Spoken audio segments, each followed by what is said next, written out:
After Sam died, my mom and Edie got really close. They'd both lost a lot.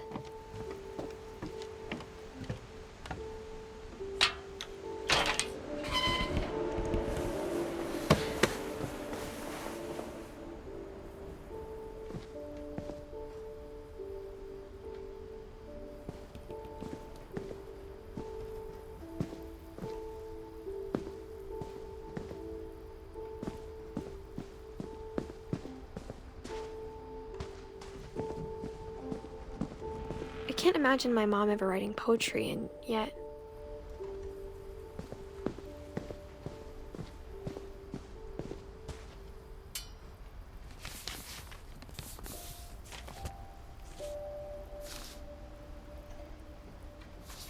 Dear Kay, do you remember the way Gregory used to laugh when he thought he was alone?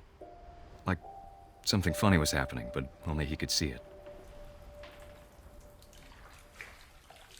I think he saw...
Sorry about that, Gregory. I know you did everything you could. Maybe if I hadn't called that night. Damn it. Hold on, I don't want Gregory to hear this. I wish he could have told us about the world he saw.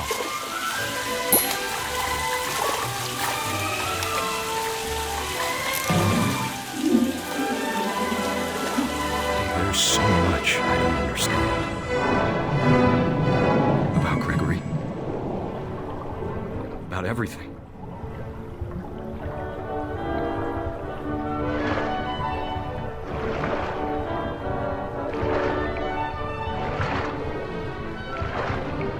what happened wasn't your fault.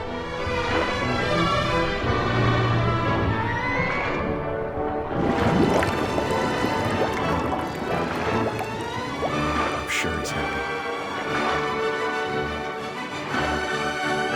And he'd want you to be happy too. Good luck, Kay. Love, Sam.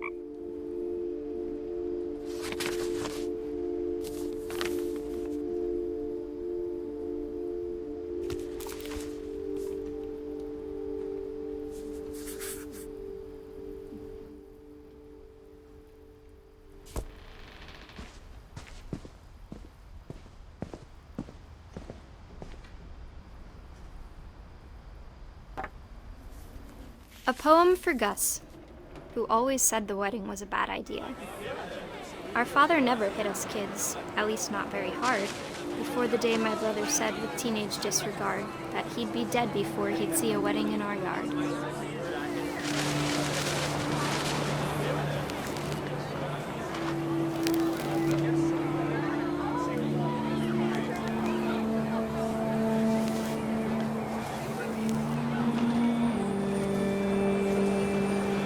My father made him come, of course, but Gus stood far apart, just flew his kite and bottled up the storm inside his heart.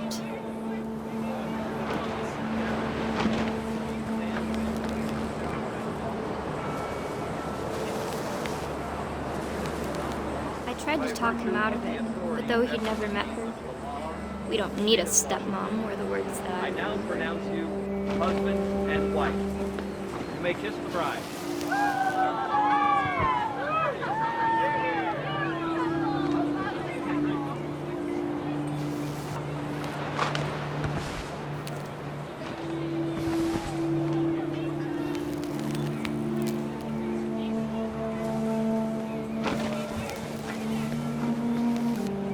When the time for photos came, Dad ordered him to come here. But Gus declined, and as a sign held up his middle finger.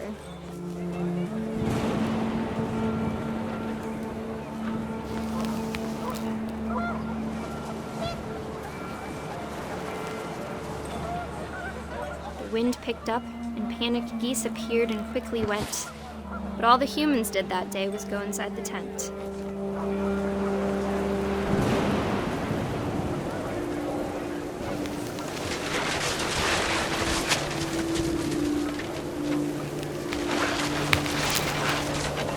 The rain came down in buckets then, but no one seemed afraid that nature might destroy the tent our dad had crudely made.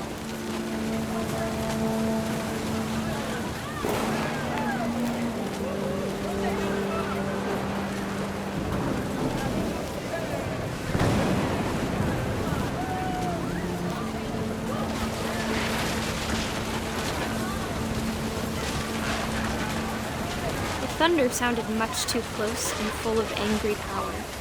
But all my father said to this was, "Make the music louder."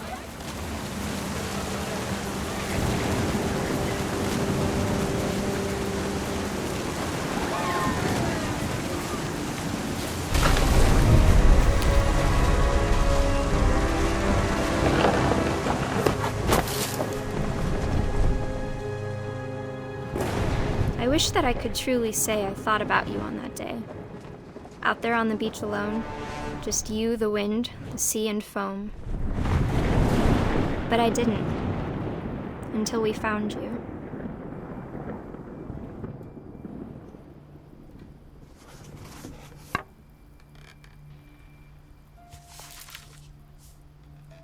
She never talked about him, but Mom told me once if I was a boy, they were going to name me Gus.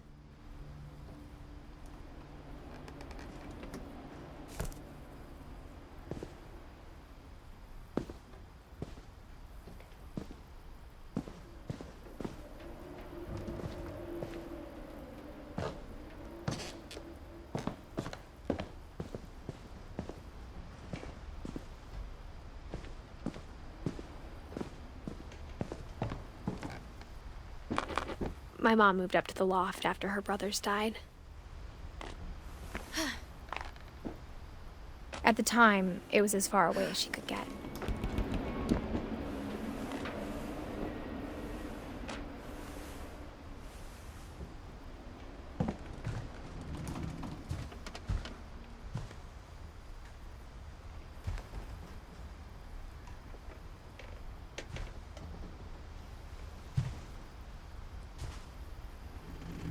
She spent a summer building houses in Calcutta, where she met my dad, Sanjay.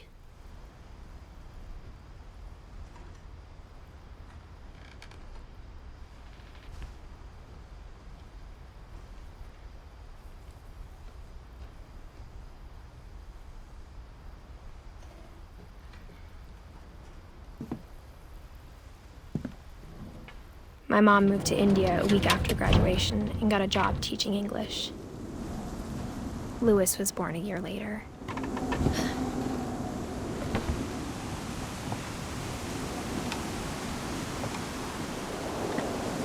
When my dad died, I don't think Mom knew where else to go.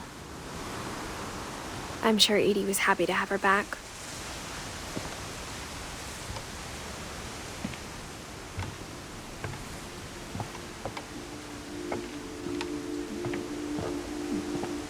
The house had to get a little bigger, but Edie was used to that.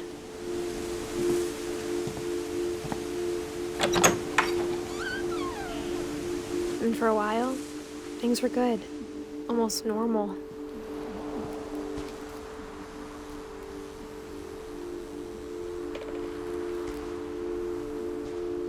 But it didn't last.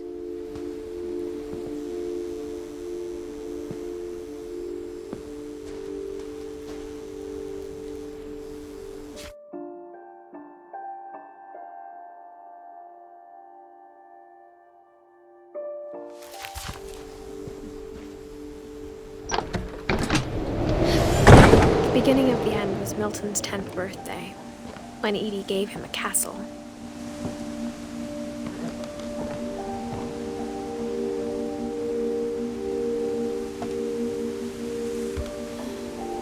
After Milton disappeared, the only thing he left behind was a room full of paintings.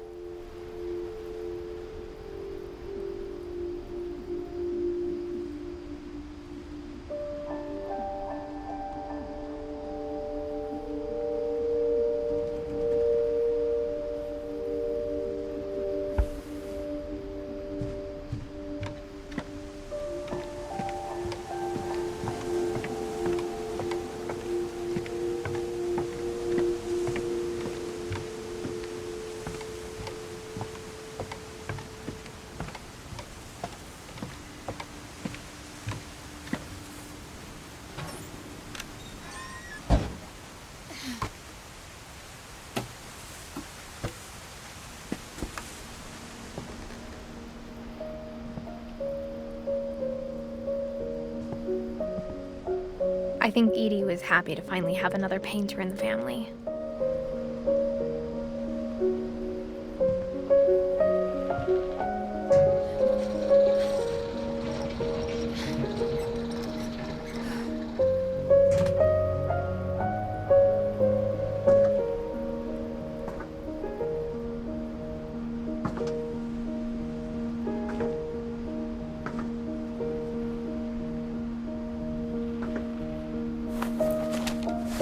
Milton Finch in The Magic Paintbrush.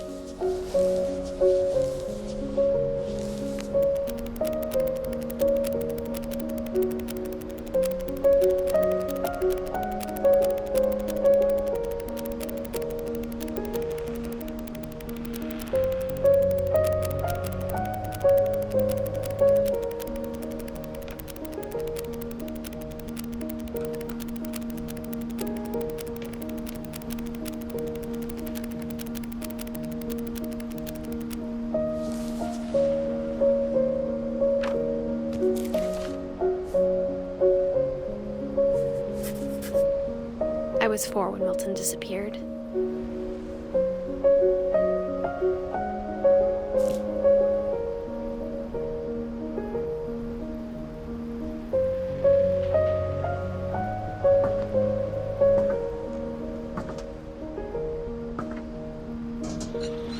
Mom spent months searching for my brother.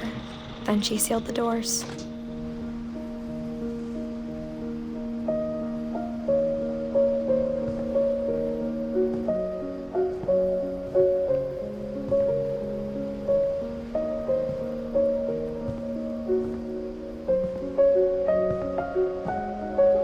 Whatever Milton had found in the house, Mom didn't want it getting out.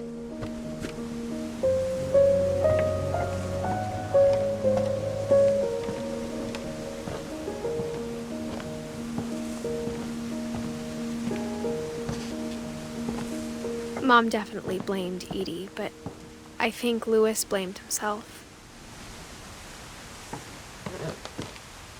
After he graduated, he just spent more and more time in his room, until Mom got him a job at the cannery.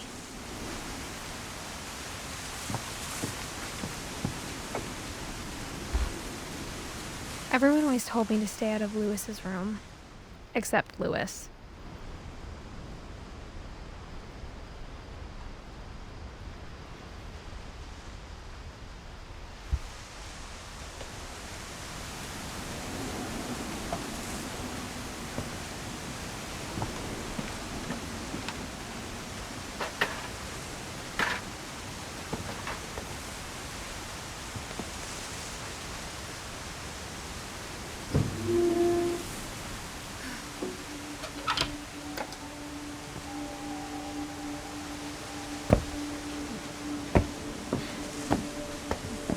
Lewis's room smelled very, very familiar. That part of him lived on.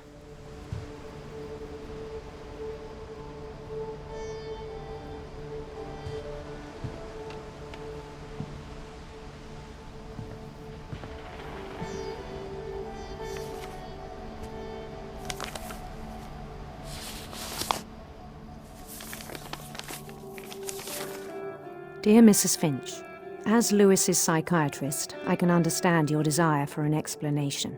As I see it, the trouble began in January, shortly after we convinced your son to seek treatment for substance abuse. Newly sober, I believe Lewis first noticed the monotony of his daily life.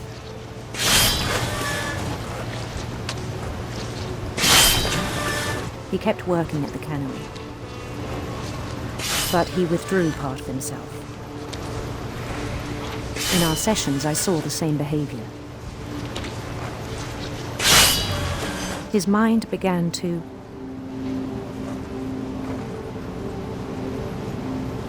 wander.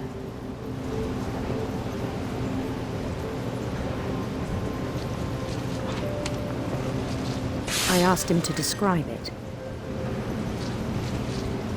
He said he started small, imagining a labyrinth. He'd feel his way about. Then something moved. Bats. And toads.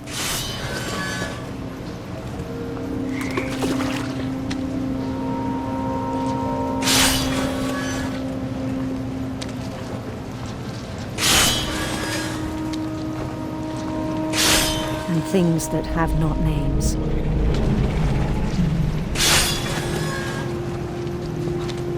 He knew it was all in his head.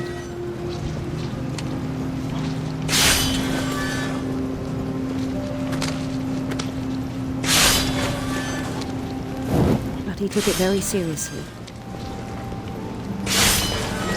I had hoped he'd find himself.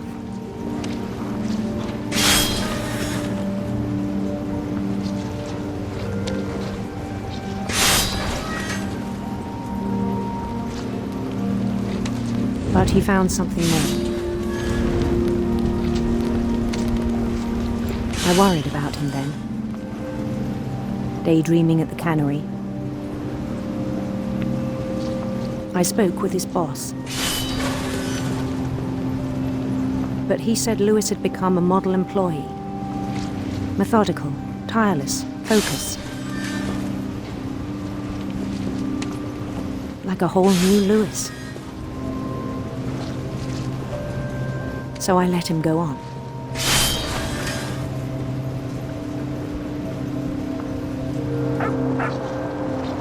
I even encouraged him. It seemed very promising at first. He told me he'd made a new friend.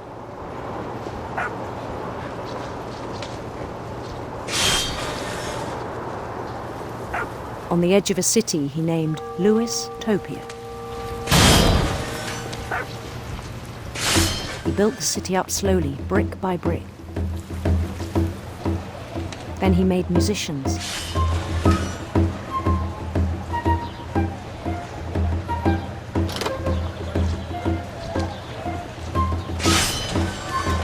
songs for them to play.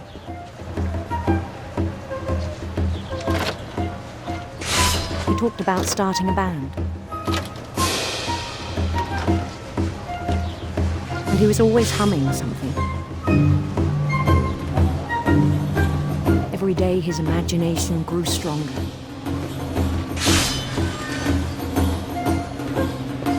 He no longer spoke at the cannery.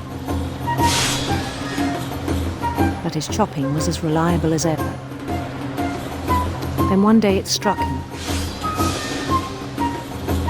that all the cheering crowds, even the stones under his feet,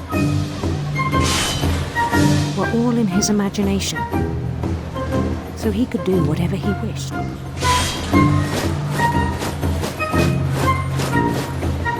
He held an election for mayor. And he won. They begged him to stay, but his mind was already wandering. It became a game for him.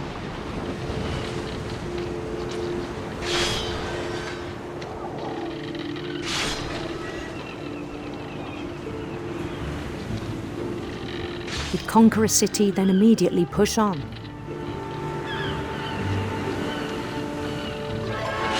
New Louisville.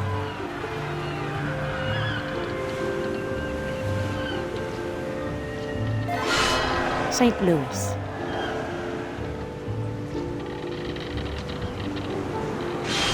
He started drifting away from our reality.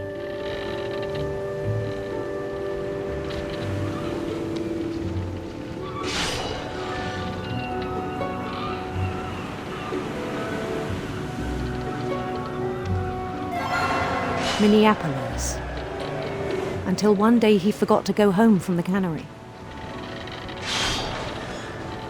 Even as his mother pleaded with him, part of Louis kept sailing on.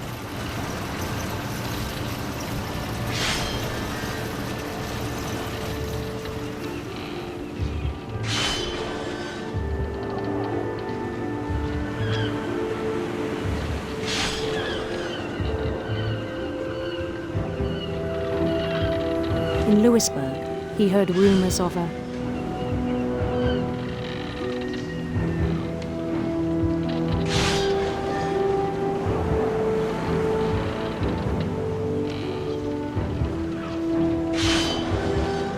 handsome queen.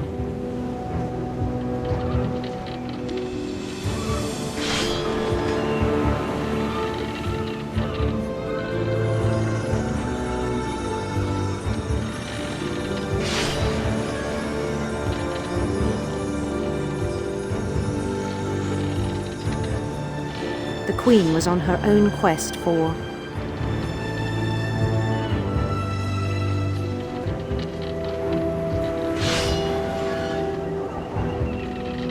sinister serpents.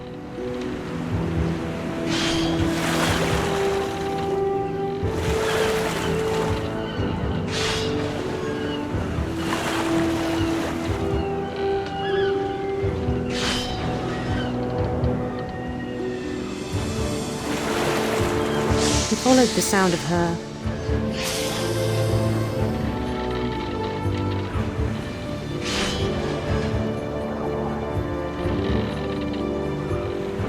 silver harp.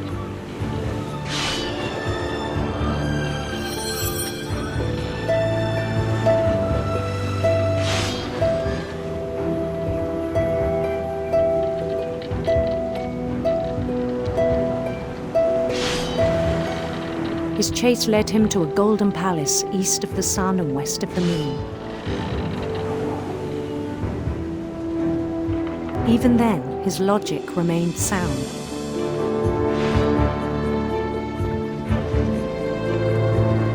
He knew the world was all in his imagination.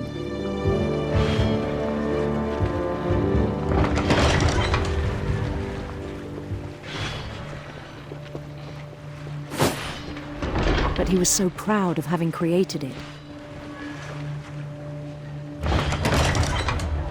In his own eyes, he'd become something greater than a king.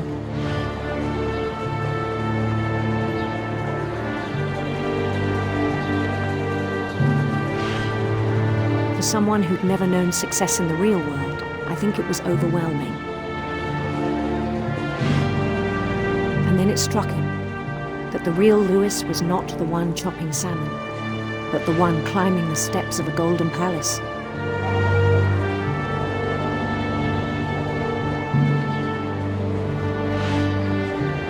My imagination is as real as my body, he told me. It was hard to argue with him.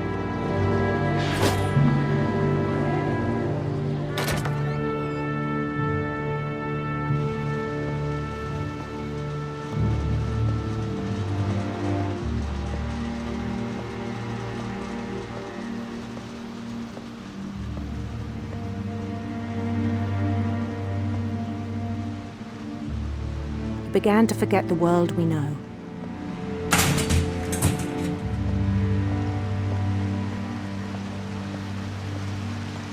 I think it pained him to remember Lewis, the cannery worker.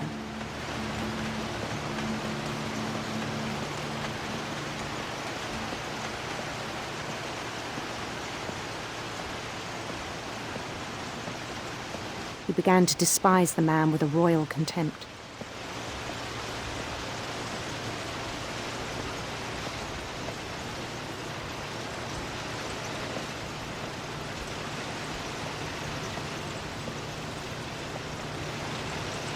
I still thought I could save him. Even after he said he was being crowned king over all the lands of wonder.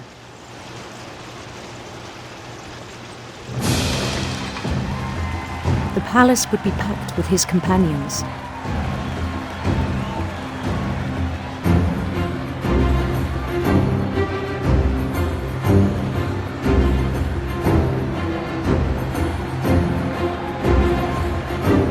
Including the wise Calico who'd insisted on advising him.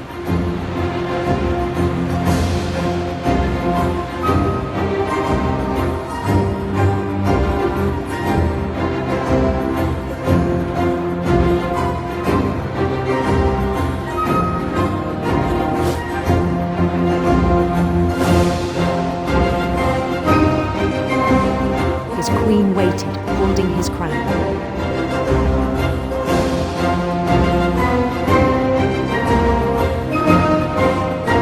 There was only one thing left to do.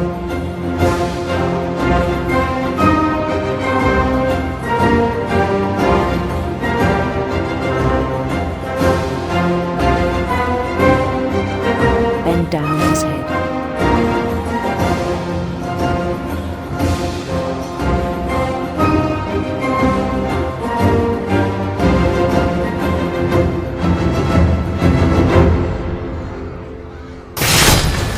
Rest, I think you know.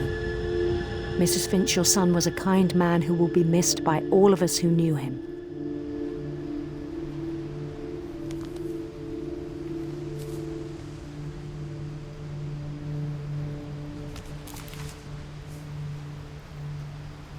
My brother was really cool. I wish you could have met him.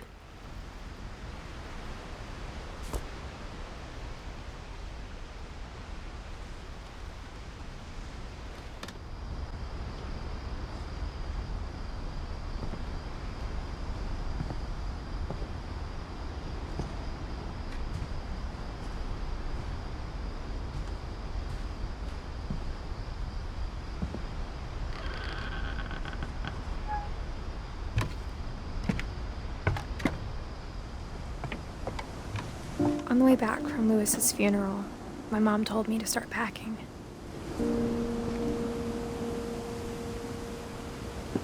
She waited until the day before we left to tell Edie.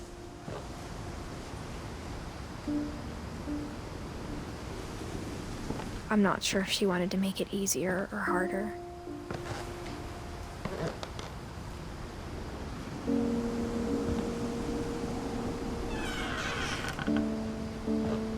I wish we'd stayed.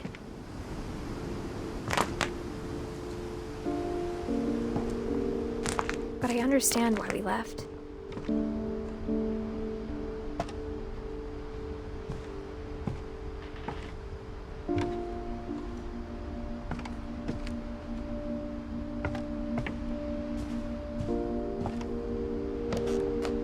My mom ended up leaving everything behind.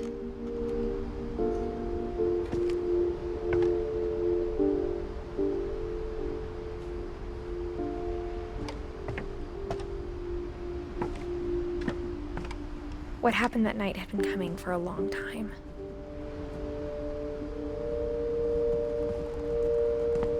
Maybe it should have come sooner.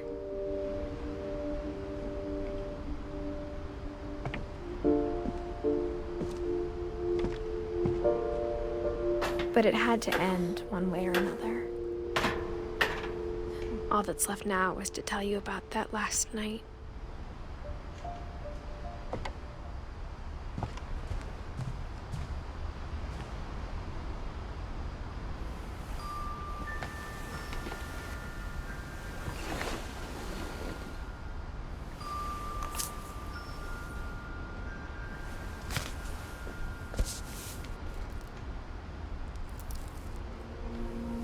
That whole last day, Edie just watched us pack and didn't say a word.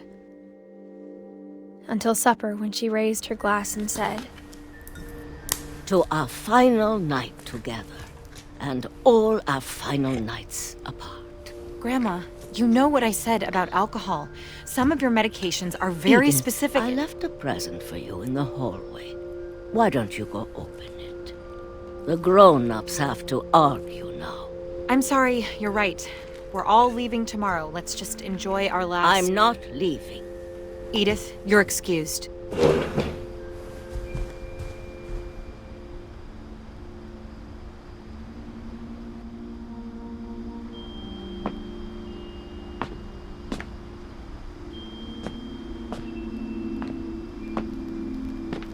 the power had been shut off that morning, but Edie always had plenty of candles. When my mom sealed the library, I don't think she knew about the other entrance. Or that Edie had a key to it.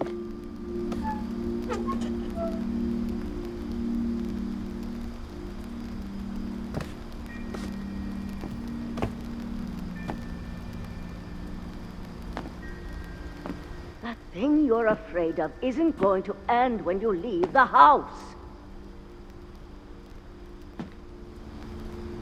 Edith has a right to know these stories. My children are dead because of your stories. I think it's best if Edith and I leave tonight.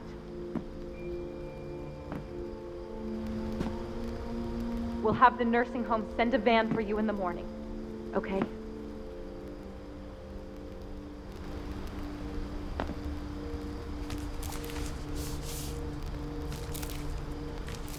Dear Edith, there's so many stories I wish I could tell you, but there's only time for one.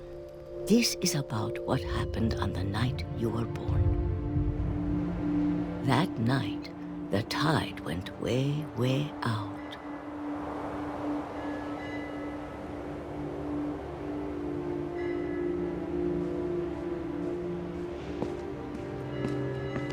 It was the first and last time I ever saw the old house aground.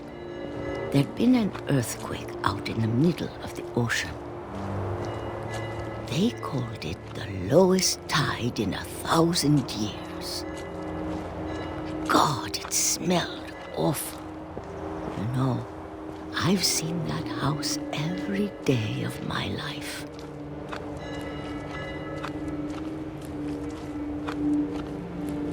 But I never thought I'd go back to it. When the fog rolled in, I lost my way.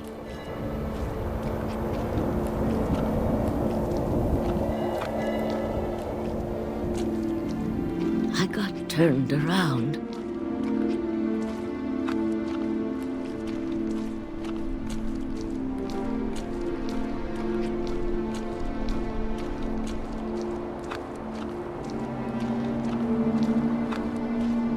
I started seeing things.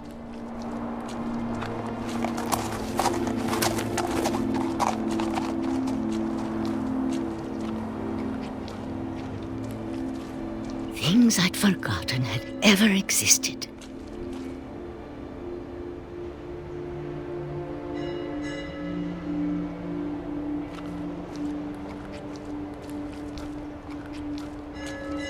But when I saw them, they felt like old friends. That night, a lot of things came back to me. Or maybe I came back to them.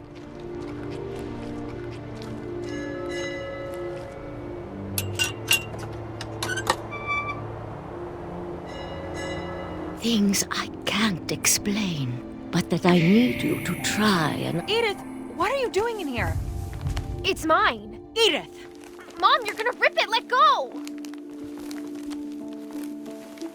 I kicked and screamed, but Mom dragged me to the car.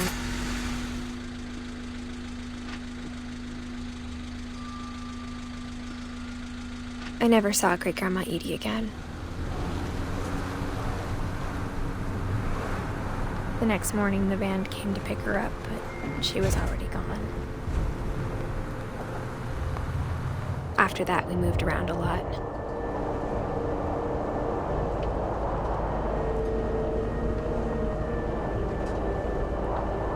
We both tried to make the best of it.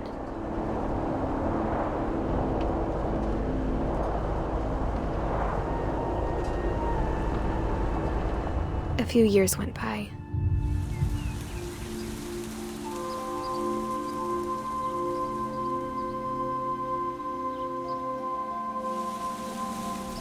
My mom didn't like to talk about it,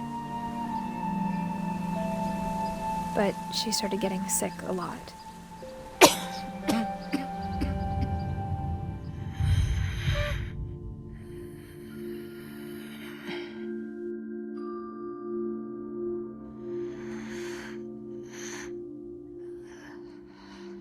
She got better for a while, and then she didn't.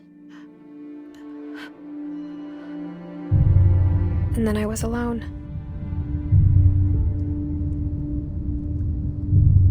The last Finch left alive.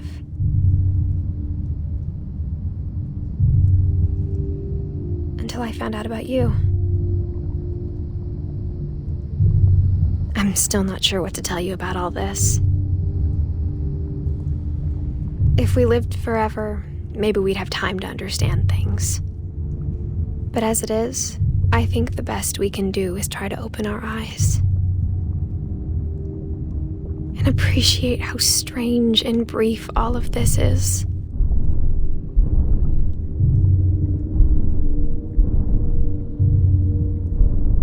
This journal was supposed to be for you. But now I hope you'll never see it. I just want to meet you. And tell you all these stories myself. But I guess if you're reading this now, things didn't work out that way.